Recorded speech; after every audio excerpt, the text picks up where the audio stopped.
Hello everyone, అందరికీ నమస్కారం.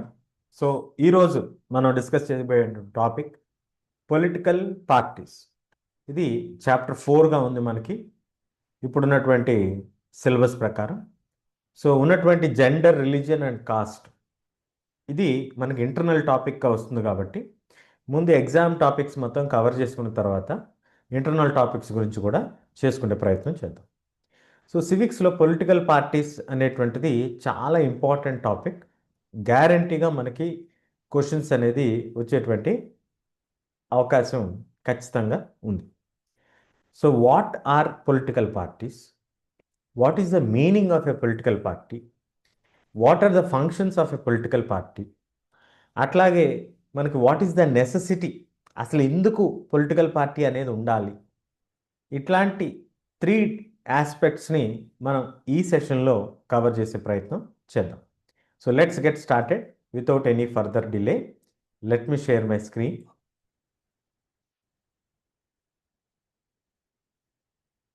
So first question, మనకి ఈ పొలిటికల్ పార్టీస్ చాప్టర్ ఇదే ఫస్ట్ టైం మనం చదువుతున్నామా అంటే no, we are reading this the continuation of grade 9. Class 9లో మనం చదువుకున్నటువంటి political parties, rise of democracies, ఇవన్నీ చూసిన తర్వాత దానికి ఎక్స్టెన్షన్గా బిల్డ్ అయ్యేటువంటి కాన్సెప్టే ఈ పొలిటికల్ పార్టీస్ అన్నమాట.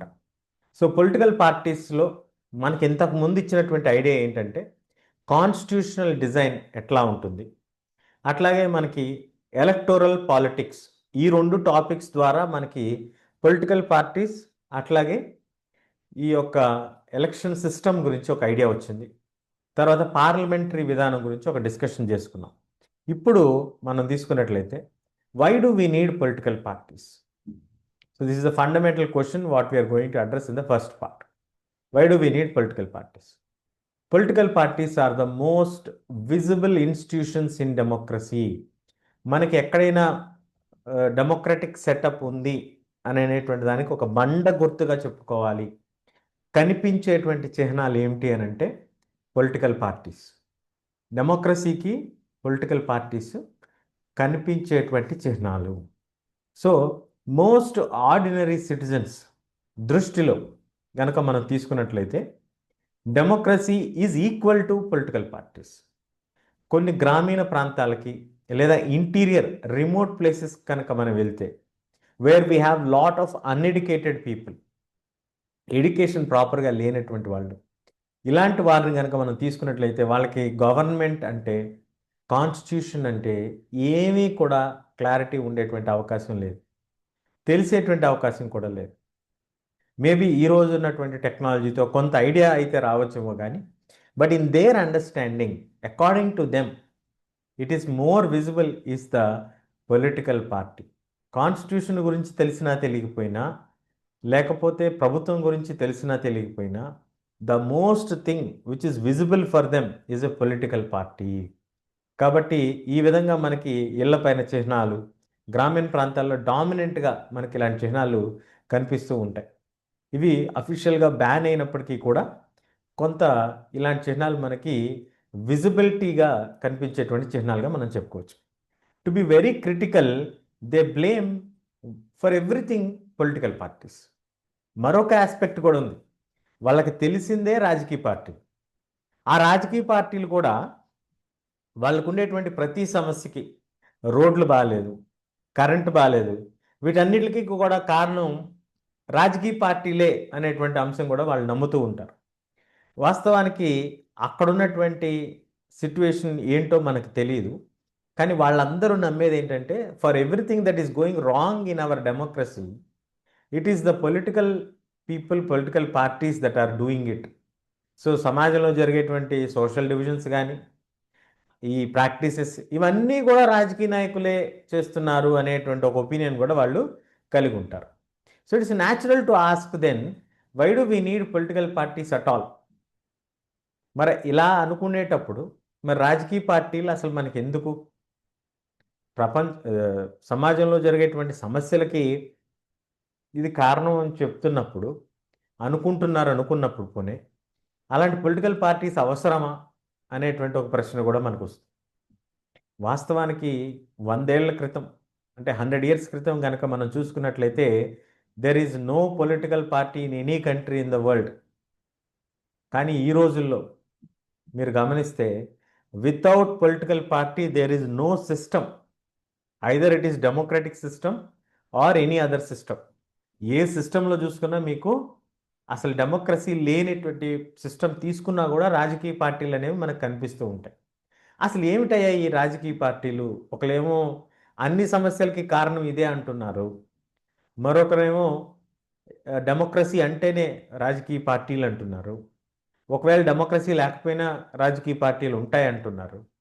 మరి what is this political party అనేటువంటిది as a political science learners, as grade 10 learners, tomorrow you might be part of the society and you will be eligible to vote కాబట్టి. So what is the meaning of a political party?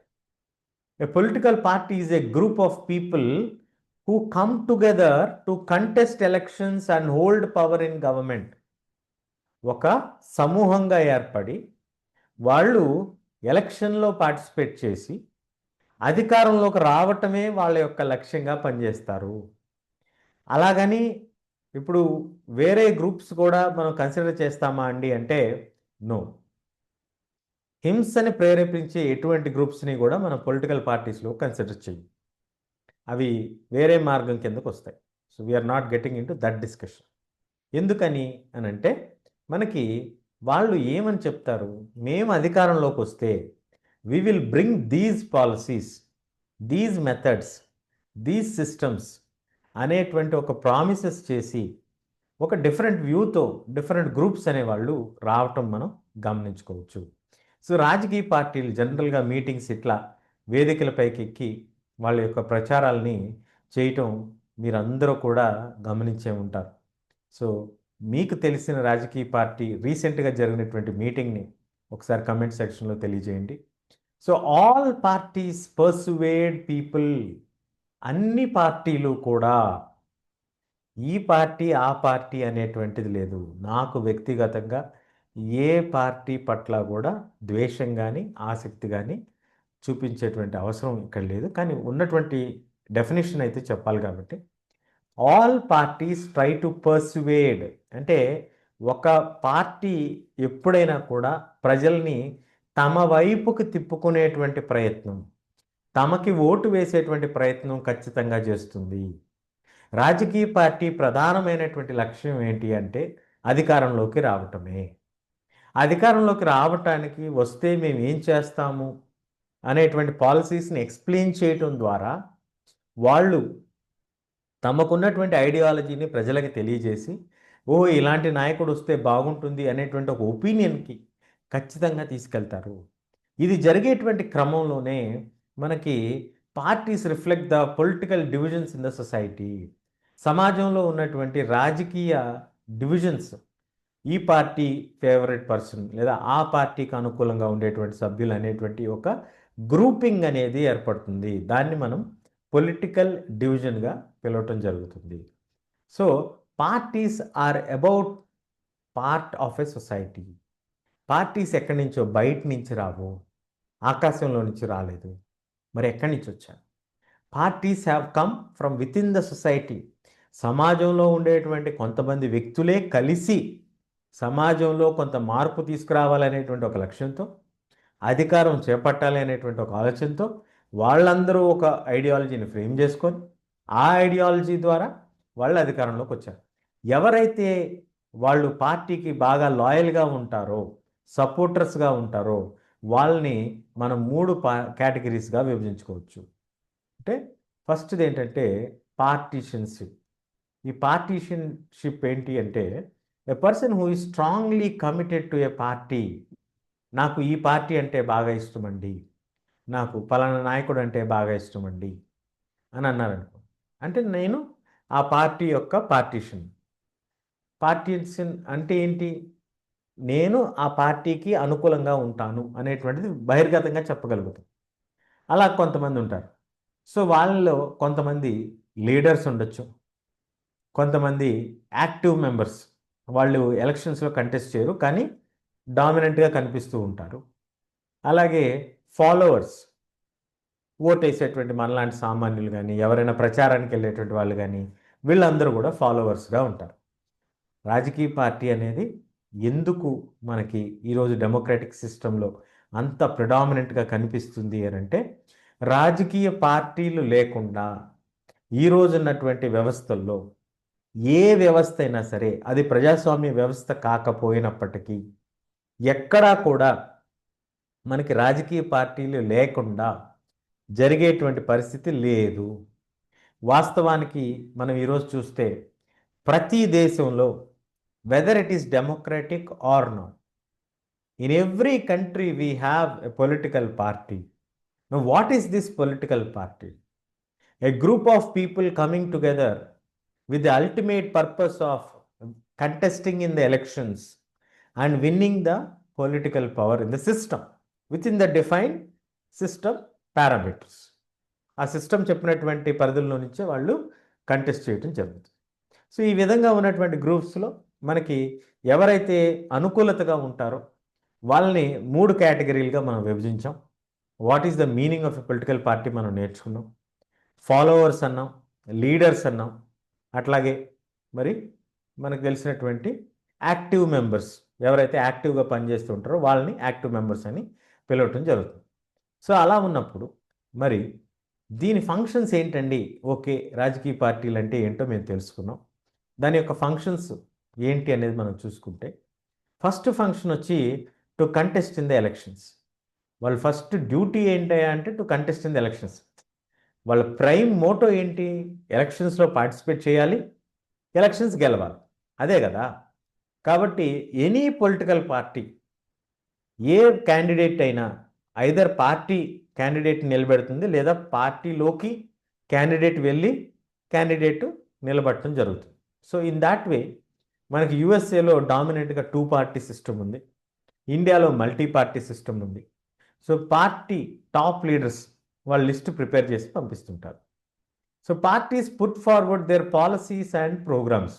మరి ప్రజల్ని ఎలా గెలుస్తారండి అంటే, ప్రజలకి explain చేయడం ద్వారా గెలుస్తారు, వాళ్ళకి కన్విన్స్ చేయడం ద్వారా గెలుస్తారు. మేము వస్తే ఈ విధంగా జరుగుతుంది అని వాళ్ళు చేసినటువంటి అచీవ్మెంట్స్ని చెప్పే ప్రయత్నం కూడా చేస్తూ ఉంటారు. ఆ విధంగా చెప్పినటువంటి సందర్భాల్లో మనకి కొన్ని ఉదాహరణలు కూడా మనం తీసుకోవచ్చు. మా ప్రభుత్వం వస్తే ఈ ప్రాజెక్ట్ కట్టామను, లేకపోతే ఆ ప్రాజెక్ట్ కడతామను, ఇట్లా డెవలప్ చేద్దాం అనుకుంటున్నాము, అట్లా డెవలప్ చేద్దాం అనుకుంటున్నాము. ఇట్లా different opinions, different policies, different frameworks, different freebies కూడా ఈ మధ్య డామినెంట్గా మనకు కనిపిస్తున్నాయి. కాబట్టి అలా గెలిచినటువంటి party will become ruling party. A party అయితే గెలుస్తుంది కానీ రిక్వైర్డ్ నెంబర్ ఆఫ్ సీట్స్, ఉదాహరణకి తెలంగాణ రాష్ట్రంలో కనుక మనం తీసుకున్నట్లయితే 119 స్థానాలు ఉన్నాయి మన అసెంబ్లీలో. So assembly strength divided by 2. So assembly స్ట్రెంగ్త్ని డివైడ్ చేసుకుంటే 60+ సీట్స్ ఉన్నటువంటి party will be called as ruling party. ప్రస్తుతానికి తెలంగాణలో రూలింగ్ పార్టీ ఏదో మీరు కమెంట్ చేయండి. అలాగే సీట్స్ వచ్చాయి కానీ ఆ నంబర్కి రాలేదు, అంటే 60 కంటే తక్కువ వచ్చిన సీట్స్ ఉంటాయి, అప్పుడు దాన్ని అపోజిషన్ పార్టీ అని పిలవటం జరుగుతుంది. సో పార్టీస్ ప్లే ఏ డిసైసివ్ రోల్, చాలా కీలకమైనటువంటి పాత్ర పోషిస్తాయి. ముఖ్యంగా చట్టాలు చేసేటువంటి సందర్భంలో చట్టసభల్లో ఆ డిస్కషన్ జరుగుతూ ఉంటుంది. ఆ డిస్కషన్లో they try to bring out different points, different aspects. Ruling party ఒక పాయింట్ తీసుకొస్తే అపోజిషన్ పార్టీ ఏ పాయింట్ మిస్ అయిందో ఆ పాయింట్ని తీసుకొచ్చే ప్రయత్నం కూడా వాళ్ళు చేస్తారు. Parties form and run governments. So either ruling party or opposition parties గవర్నమెంట్ని ఫామ్ చేసి రన్ చేయటం జరుగుతుంది. అట్లాగే ఒక్కొక్కసారి పార్టీ, చెప్పాను కదా, నిర్ణీతమైనటువంటి సంఖ్య రానటువంటి సందర్భంలో అపోజిషన్ పార్టీగా ఉండి గవర్నమెంట్ చూడనటువంటి బ్లైండ్ ఏరియాస్ని వీళ్ళు దాన్ని వర్క్ చేయించడానికి, ఇంకా బెటర్మెంట్ కోసం పని చేపిస్తూ ఉంటారు. కాబట్టి mostly they will be criticising the policies. That is the way the opposition works, అంతే. సో ఇలా పొలిటికల్ పార్టీస్ ఫామ్ అవటం వలన కామన్ మ్యాన్కి ఏంటండి బెనిఫిట్ అంటే, అసలు కామన్ మ్యాన్కి ఏది ఇష్యూ, ఏది సీరియస్ కన్సర్న్ అనేటువంటిది తెలియజెప్పేది పొలిటికల్ పార్టీసే. వీళ్ళు డిబేట్ చేసి, ఫైట్ చేసి, ఆర్గ్యూ చేసి ఆ ఇష్యూని డిస్కషన్లోకి తీసుకొస్తారు. కాబట్టి that's how people come to know what is happening. అలాగని పూర్తిగా బ్లైండ్గా నమ్మి చేయొచ్చా అని అంటే, as citizens we should also have our own understanding of the concept, pros and cons. కొన్ని పార్టీస్ కొంత ఫేవర్గా ఉండటానికి వాళ్ళకు ఉండేటువంటి కారణాలు వాళ్ళకుంటే, ఓవరాల్గా what is the gist of it అనేది మనకు కూడా ఒక ఐడియా ఉండాలి. అప్పుడు మాత్రమే we will not be carried away by any political parties campaigns అనేది కూడా మనం గుర్తుపెట్టుకోవాలి. So the major political functions of a political party can be listed as 5. First one, contesting in the elections. Second one, framing and putting forward the policies and the programs. Third one, playing a decisive role, చాలా కీలకమైనటువంటి పాత్ర పోషించటం legislative అసెంబ్లీలో debates ద్వారా, voting ద్వారా. Form and run the governments and being as an opposition party or a ruling party. మరి what is the necessity? ఏమిటి necessity అనేది మనం తీసుకున్నట్లయితే, the questions above why do we need political parties we still ask in democracies. ఇంకా మనం అడుగుతాం ఎందుకు మనకి పొలిటికల్ పార్టీస్ కావాలి అంటే, political parties is the necessity because every candidate in the election ఇండిపెండెంట్గా ఉన్నారనుకుందాం. ఉదాహరణకు ఊహించుకోండి, ప్రతి పర్సను ప్రతి ఏరియా నుంచి గెలిచాడు అనుకోండి. మరి వీళ్ళందరూ కలిసి ప్రామిస్ చేస్తే రకరకాల ప్రామిసెస్ చేస్తారు.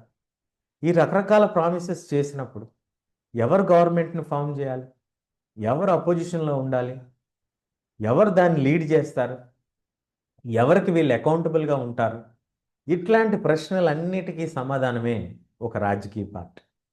ఒక రాజకీయ పార్టీ గెలిచింది అంటే ఆ రాజకీయ పార్టీ యొక్క మూల సిద్ధాంతాలు, వాళ్ళు చెప్పినటువంటి పాలసీస్, ఇవన్నీ కూడా వాళ్ళని అకౌంటబుల్గా తీసుకొస్తాయి. వాళ్ళు కనుక అవి చేయలేకపోతే నెక్స్ట్ ఎలక్షన్లో ఆ పార్టీ ఓడిపోయేటువంటి అవకాశం కూడా మనకు కనిపిస్తుంది. అట్లా పొలిటికల్ పార్టీస్ని అకౌంటబుల్ చేయొచ్చు. కానీ ఇండిపెండెంట్గా కనుక ఉన్నట్లయితే అప్పుడు మనకది పాసిబిలిటీ కాదు. ఇలాగే మనకి పంచాయతీ సిస్టంలో ప్యానల్ సిస్టమ్ ఉంటుంది. ఇక్కడ పార్టీస్ ఉండవు, they will indirectly support them, అట్లా ఉంటుందన్నమాట. సో మనకు కొంత డిఫరెంట్ సిస్టమ్స్ ఉన్నప్పటికీ కూడా dominantly political parties are needed in all the countries, big, small, old, new, developed or undeveloped or developing countries, ఏది తీసుకున్నా కూడా మనకు కావాల్సిందే. So the rise of the political parties is directly linked to the representative democracy. ఏ వర్గాన్ని అయితే వాళ్ళు represent చేస్తున్నారో ఆ వర్గాన్ని రిప్రజెంట్ చేసేటువంటి ఒక రాజకీయ పార్టీగా మనకు అది చాలా కీలకమైనటువంటి పాత్రని పోషిస్తుంది. Large societies are now representative democracies. కాబట్టి సెక్షన్స్, మన సొసైటీలో ఉండేటువంటి డిఫరెంట్ కాంప్లెక్సిటీస్ని అడ్రస్ చేసి వాళ్ళ ఇష్యూస్ని హైలైట్ చేయాలి అని అంటే different political parties have come in to existence with a core ideology of supporting a particular section of group or a particular ideology. So in that way we can say a political party helps in framing policies in favor of a particular group. ఒక్కొక్కసారి అది సహాయం చేస్తుంది, ఒక్కొక్కసారి ఆ వర్గానికి అన్యాయం జరుగుతుందంటే ఆ వర్గాన్ని అన్యాయం జరగకుండా పోరాటం చేసేటువంటి, దాన్ని ఆపేటువంటి ప్రయత్నం కూడా పొలిటికల్ పార్టీస్ చేస్తాయి. ఇటు ఫేవర్గాను చేయొచ్చు, ఒకవేళ నష్టం జరుగుతుందంటే ఆపే ప్రయత్నం కూడా చేయొచ్చు. కాబట్టి so we can definitely say in today's condition political parties are the necessity of any democratic setup. So ఖచ్చితంగా మనకి రాజకీయ పార్టీలు అనేవి అవసరం. ఎందుకంటే ఎవరూ లేకుండా, ఎవరు నేతృత్వం లేకుండా మనం గనక ముందుకెళ్ళినట్లయితే, అందరూ తలో దిక్కున వెళ్ళిపోతుంటే అప్పుడు నిర్దిష్టమైనటువంటి లక్ష్యాలు కానీ ప్రణాళికలు కానీ ఏవి కూడా ఉండవు. కాబట్టి ప్రజలు అస్తవ్యస్తతకి గురయ్యేటువంటి ప్రమాదం ఉంటుంది.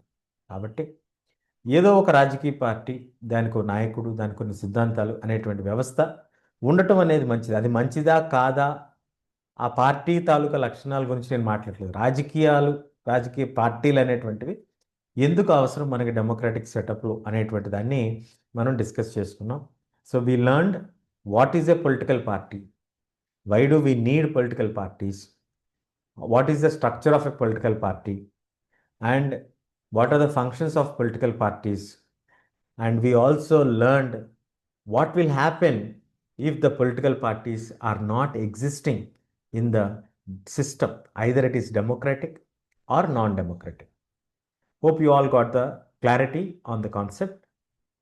సో దయచేసి ఎవరైనా సబ్స్క్రైబ్ చేసుకున్నట్లయితే ప్లీజ్ సబ్స్క్రైబ్ చేసుకోండి.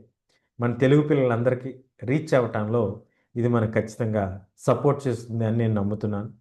Thank you very much.